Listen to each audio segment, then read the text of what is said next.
Good morning, friends, and welcome to today's virtual service for this Sunday, February 20th.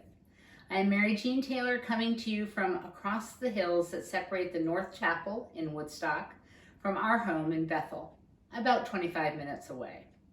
At this moment, though, I know we are all close in spirit and heart until we can be together in person again. Stay hopeful. That day is coming. This month, the theme of our services is the second principle of Unitarian Universalism, which is justice, equity, and compassion in human relations. A few things that all the world needs more of. Our guest ministers today, Reverends Wendy Bartel and Lynn Gardner, co-ministers from Schenectady, New York's UU, will join us shortly to share their reflection, A Foundation of Courage. Wendy and Lynn are friends and colleagues of our own Reverend Dr. Leon Dunkley and have been with us numerous times in our sanctuary. We are grateful for their presence and words this day. A reminder that you can find all the intel you need about happenings and such at our website, the 3ws.northchapelvt.org. There, for example, you can learn about 2 online events scheduled for today. Amazing Grace at 1 p.m. and the social justice discussion of Don't Look Up at 4:30. There's also important info here on our upcoming Spring Fling fundraiser. Take a peek and see if there's a way you can help or be involved. This past week, in thinking about Valentine's Day and all things love, I felt strongly that our hearts are quite fragile these days, with our efforts to stay healthy, happy, and sane during an ongoing pandemic. And these words felt true and important. Blessing for the Brokenhearted by Jan Richardson. There is no remedy for love but to love more. Henry David Thoreau. Let us agree, for now, that we will not say the breaking makes us stronger or that it is better to have this pain than to have done without this love. Let us promise we will not tell ourselves time will heal the wound when every day our waking opens it anew. Perhaps for now, it can be enough to simply marvel at the mystery of how a heart so broken can go on beating as if it were made for precisely this, as if it knows the only cure for love is more of it, as if it sees the heart's sole remedy for breaking is to love still, as if it trusts that its own persistent pulse is the rhythm of a blessing we cannot begin to fathom, but will save us nonetheless. I am so glad you are here. Welcome, welcome.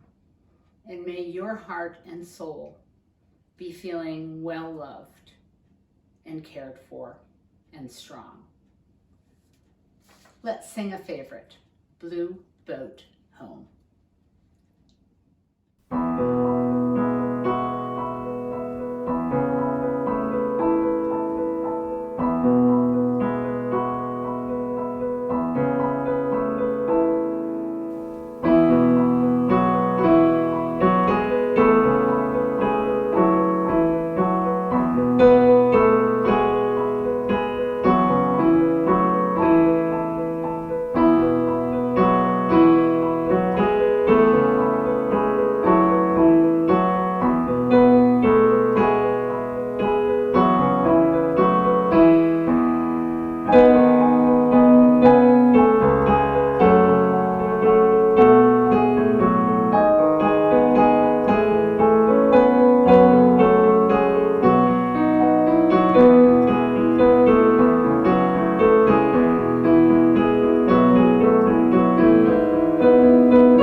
Hello, my name is Laura Foley.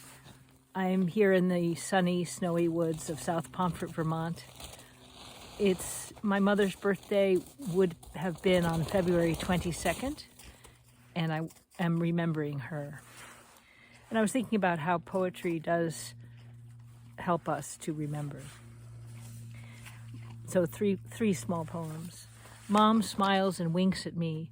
From the photo, Mom smiles and winks at me from someone's borrowed yacht, hair haloed in white scarf, holding the ship's tiller as if she could sail, pretending pretension, yet we all knew how little practice or interest she had in the workaday world, yet how happy, abiding in the unimportance of herself.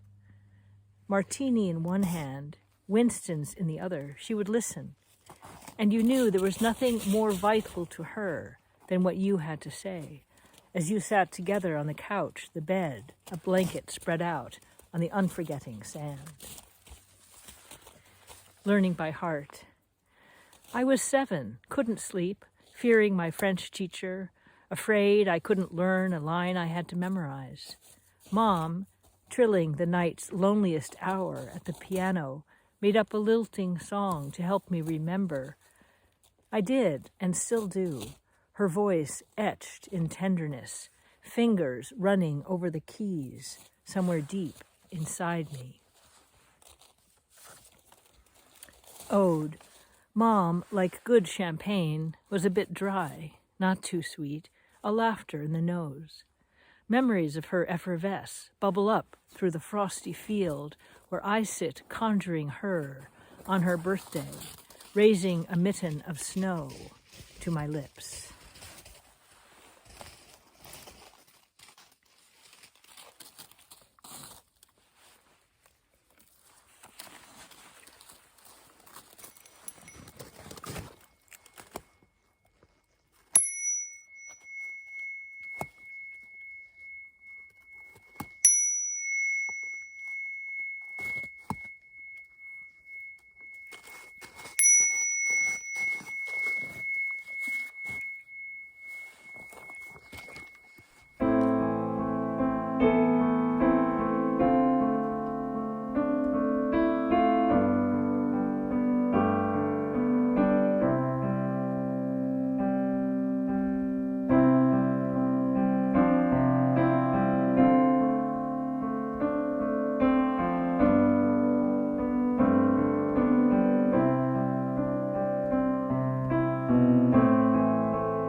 my life.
The beginning of a new year is often used as a time to take stock of one's life and to set some goals or intentions for the year ahead. We might even consider which characteristics or virtues we'd like to live into more fully. A virtue is defined as behavior showing high moral standards, such as kindness, honesty, generosity, or patience. If you look at our Unitarian Universalist values, you will find virtues expressed through our values: justice, compassion, equity, democratic process, acceptance, respect, responsibility, and interdependence. These are values and virtues for the long haul. Rarely would a person say, I want to be more kind, but only when it's convenient. Or, I want to be part of creating a just and anti-racist society, but only for Tuesdays and Fridays. I've never heard a parent say, I'd like to teach my kids to take responsibility for some of their choices, but not all of them. If we want to be consistent in practicing any virtues, we must first have courage, said Maya Angelou. When I first read this, I paused. Really? Is courage really the foundation of all other virtues? Well, I think she was onto something. Too often, we can be held back by fear. We don't reach out to the new person because we're afraid of rejection, or that we are worried that we might bother them. We don't try the new thing because we're afraid we might not be good at it, or that we'll fail or look foolish. We don't risk sharing our feelings honestly because what if they're not reciprocated or understood? Fear can so often hold us back from living and loving fully. If we can build a foundation of courage, of heart, so much is possible. So how do we do this? How do we create a foundation of courage? In 2013, in the Harvard Business Review, Maya Angelou spoke about developing courage. Journalist Allison Beard had asked her, "Your latest book is about your mother. What did you learn from her?" And Angelou replied, "To develop courage. She taught me by being courageous herself. I realized that one isn't born with courage. One develops it by doing small courageous things in a way that one sets out to pick up a 100-pound bag of rice one would be advised to start with a 5-pound bag, then 10 pounds, then 20, and so forth until one builds up enough muscle to lift the 100-pound bag. It's the same way with courage, she concluded. You do small, courageous things that require some mental and spiritual exertion. This week, at our staff meeting, a small yet mighty crew, we gathered to begin a new calendar year. Each week, just about, we gather on Zoom. We kindle a chalice, and depending on the week of the month, Susan, our administrator, Kristen, our congregational life coordinator, Robin, our director of lifespan education, or one of us brings the chalice lighting words, usually connected to that month's theme. This week's prompt during the check-in was to share a small act of courage that we did or observed. So often, media notes the big acts of courage, glossing over the small, brave things we or others do every day. We gave the out, if you will, of naming something that we've observed so that if someone couldn't think of something that they've done, they would still have a chance to answer. Each staff member courageously leaned in, though, and shared something that requires courage of us. The 5 to 10 pound bag of rice courage. We can feel that it is a stretch, but it is not so huge as to pull a muscle, so to speak. I made a mental note as I was listening to each person's small act of courage that they each felt quite huge to me. And I imagine that several of you, calling up some example of a small act of courage that you exhibited, might also feel big to those who witness it, or hear about it later, as each of our lives have required different types of courage and different types of hearts from us. Small acts of courage, the 5-pound bag before the 10-pound bag, and then the 20, and right on up to the big one, sure, that works to help us build a foundation of courage. And we don't always get that luxury to choose to start small.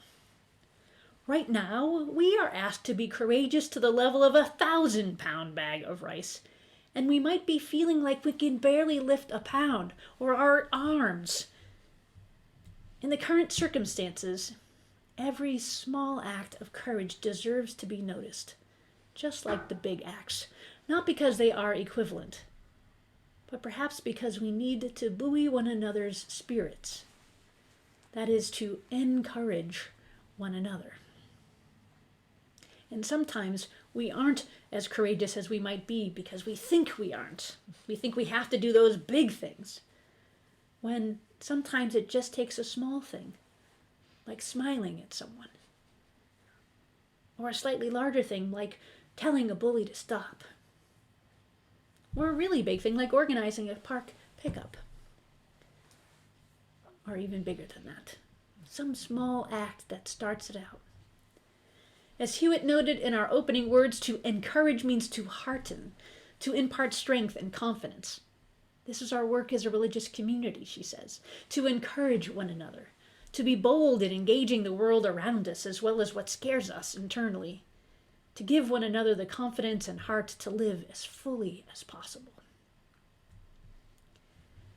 A few months ago, I happened to see a Facebook post by one of our ministerial colleagues that a nonprofit called Enfleshed was seeking submissions for a book of blessings. Enfleshed is creating and facilitating resources of spiritual nourishment for collective liberation. I wrote 2 poems and submitted them using their very specific process on size and length limitations. It felt risky. It felt big.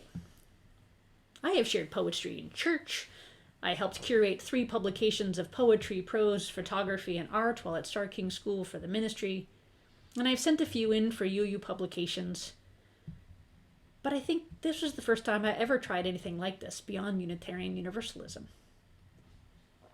This wasn't a 5-pound risk, and it wasn't a 100-pound risk, but I've been working up courage over time with these smaller practice runs, if you will. This felt more like a 37.5-pound risk. I have no idea how many submissions they received, but they selected 52 pieces to be included in a book called Held, Blessings for the Depths. Mine wasn't one of them. Oh well, at least I risked stretching myself to increase the blessings in the world. As I kept reading their compassionate rejection letter, they noted they got so many great submissions that they were going to have an online addendum. And would I be interested in having one of my submissions included in that? Well, that's cool, I thought. Sure, I said. I'd be honored. Sometimes courage requires us to be bold and brave. And sometimes it invites us into a quiet place of gratitude and humility. Worship in congregational life ought to be that too. Or as Dr. King called it, comforting the afflicted and afflicting the comfortable. Mary Beth Emerson, a poet, a spiritual director, Episcopal deacon, and a few other things, also sent in at least one submission that was included in this addendum, and it fits so well with our theme this month, we wanted to share it with you. It's called Encouragement. N-couragement. Emerson writes, "May courage rise up in you when you're called to speak truth, and also still your tongue when your words become weapons. May courage push you when it's time to leave, and also hold you when you're called to stay. May courage companion you when striking out on your own, and also comfort you when community is the only thing to be. May courage flare up in you like flame, fueling your journey. May courage be your passion, your promise, your path, and may your courage encourage others, always." This is courage. The small, the middle, the mighty. And some of these things might feel small to us and appear much larger to others. And those little things can sometimes be immensely impactful. And when we need to muster some courage, perhaps we might call to mind some wonderful humans who we have lost to the mystery that we call death. We might call to mind Archbishop Desmond Tutu and his role in the Truth Commissions in apartheid South Africa, or his ability to maintain such a delightful smile and a twinkle in his eyes considering the horrors he witnessed. Or Sidney Poitier and his courage to do things no black actor had done in a white-dominated film industry. Or perhaps his dignity in every role, including his life. Or Betty White's refusal to fire a black dancer in the 50s. Or her ability to transform stereotypes of older women through her sometimes naughty and mischievous wit. Each of us have courage. I'm reminded of all of the many models of courageous living that have inspired me, and of the ways that I have been encouraged and shaped by participating in and serving Unitarian Universalist congregations.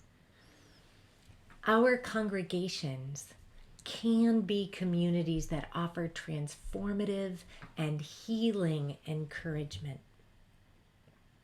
Now, encouragement, that is to hearten, is not a dare, nudging someone to try something just for the sake of risk. Encouragement isn't self-serving, trying to get someone else to do something on our behalf. Encouragement is being a witness, a support, when someone is leaning in and taking a risk that is the right size for them at that time, or at times when someone is facing a situation that feels bigger than any of us can handle. Unitarian Universalist coming of age programs created for youth who are 12 to 14 years old offer participants opportunities to both act courageously and to encourage one another. I was really grateful for an opportunity to participate as a facilitator in my home congregation and to work with coming of age youth here as well. Over the months together, there are a whole range of activities.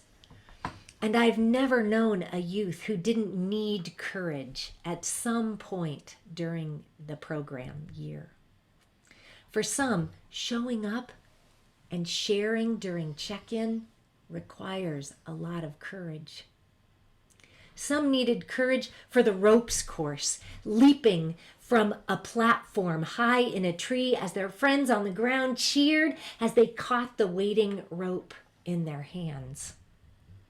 Others needed courage for a day spent alone in the woods, with only a journal, the birds, and their own thoughts for company. And others needed courage to speak in front of the congregation at the worship service that the group created together.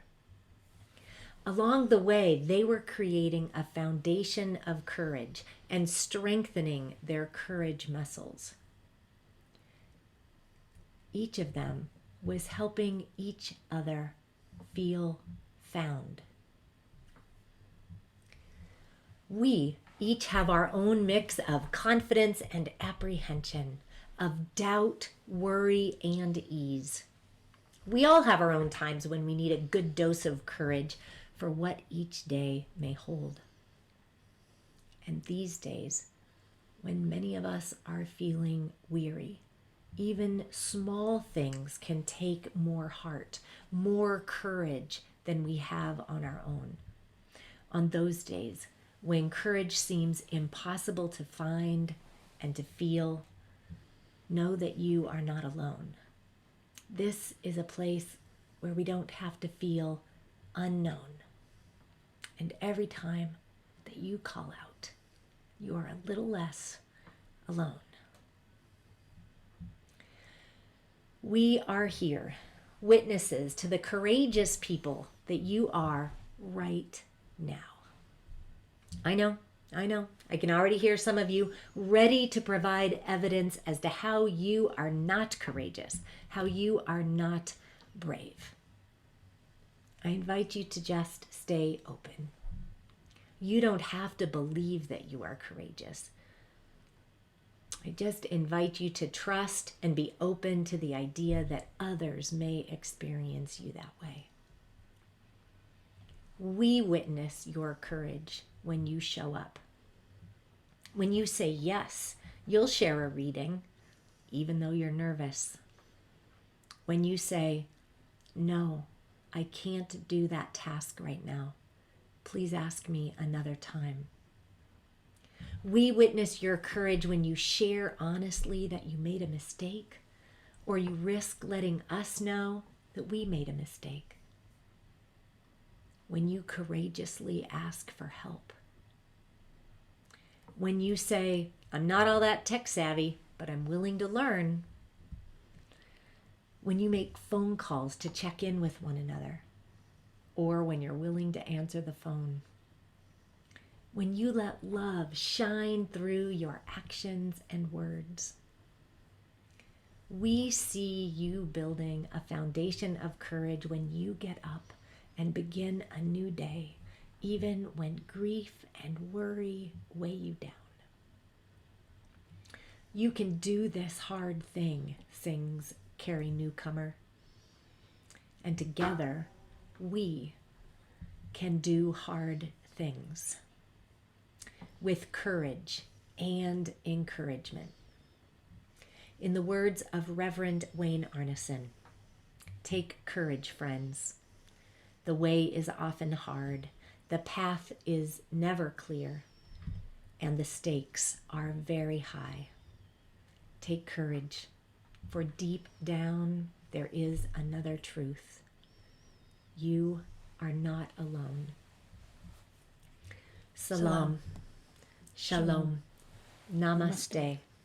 Aho. Ashe. Amen. And blessed be.